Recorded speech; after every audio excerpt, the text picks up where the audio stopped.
All right. So let me start off by talking about a little bit, telling you a story of King Midas.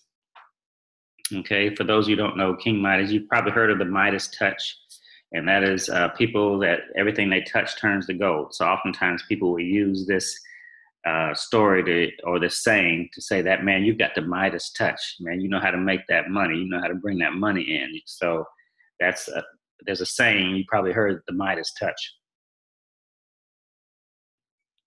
So let's talk about where that phrase comes from. Okay. There's an ancient Greek myth that talks about King Midas. And he was the king of Phrygia, which was an ancient kingdom in the past. And during his reign, he just wanted to be wealthy. And so he came across the god Bacchus.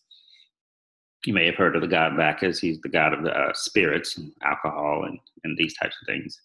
And actually, they talk about Bacchus a lot if you ever gone to Mardi Gras. So that's just a side note. So Midas, the king of Phrygia, came across Bacchus, and he wanted a blessing. He wanted a wish from the god Bacchus. And so the god Bacchus gave him a gift, a blessing.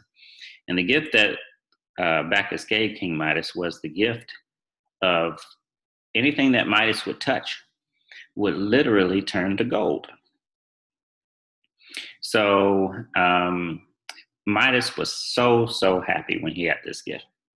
He went around, he started touching things around in his kingdom, turned it into gold. He said, I am going to be the wealthiest man of all time. And so King Midas was extremely happy about this gift. After he just finished shouting and screaming and just really having a blast and just celebrating, he finally sat down. He said he hadn't eaten all day. And then he started to pick up food. He picked up an apple.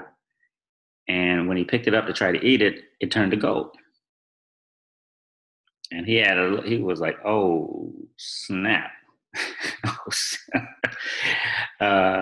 He was just like shocked. He was like, oh my gosh, I hope this doesn't mean what I think it means. And then he started trying to pick up other food and touch food.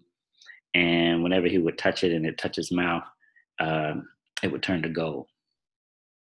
So he was miserable. When he recognized what this gift had done to him, he just broke down in tears. And he was so sad and upset because he knew the implications.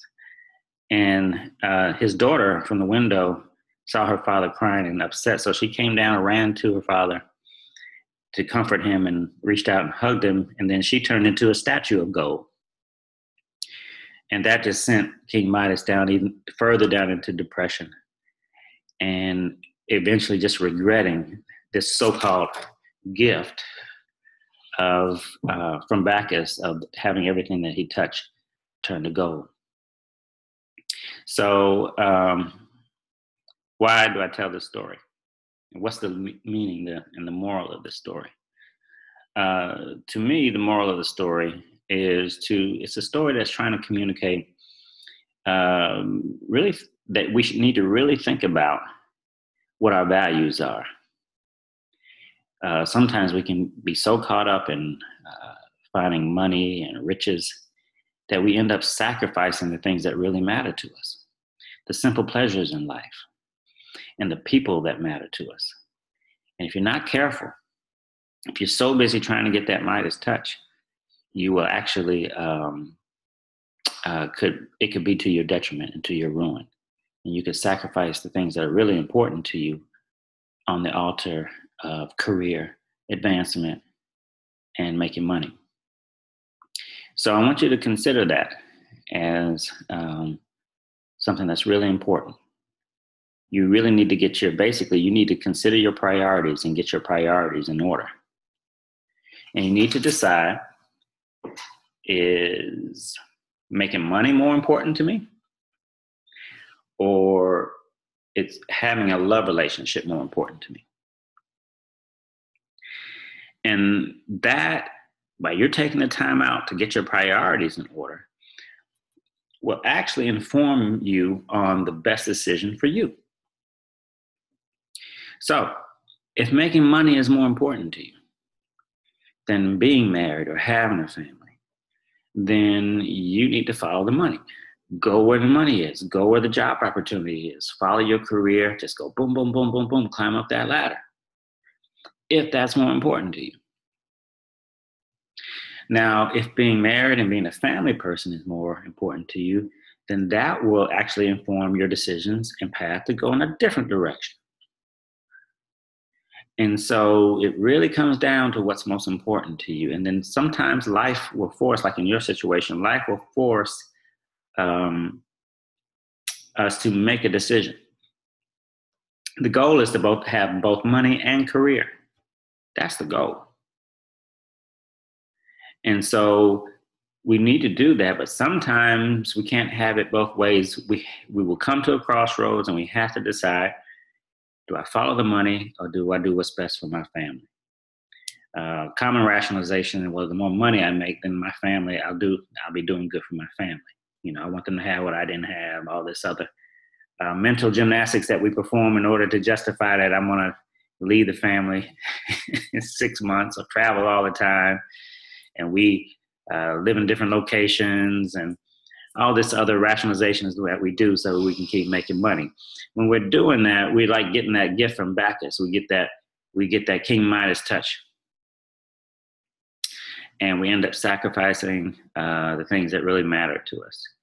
So, you don't have to sacrifice career all the time. Sometimes you can reestablish your career in a different location. So that's another option. The choice that I made was that my wife and I made was that we would, because we value family more than money and career, we decided that we would go with whoever had the best career opportunity, and we would go to that location. But the one thing that we would not do would be to separate. Why are you going to get married to separate? It doesn't make sense. Marriage is about coming together, not going apart. And so that's a choice that we made because we value family more, that we would always be together and no matter what we decide. So I recommend that you really sit down and think and consider your priorities.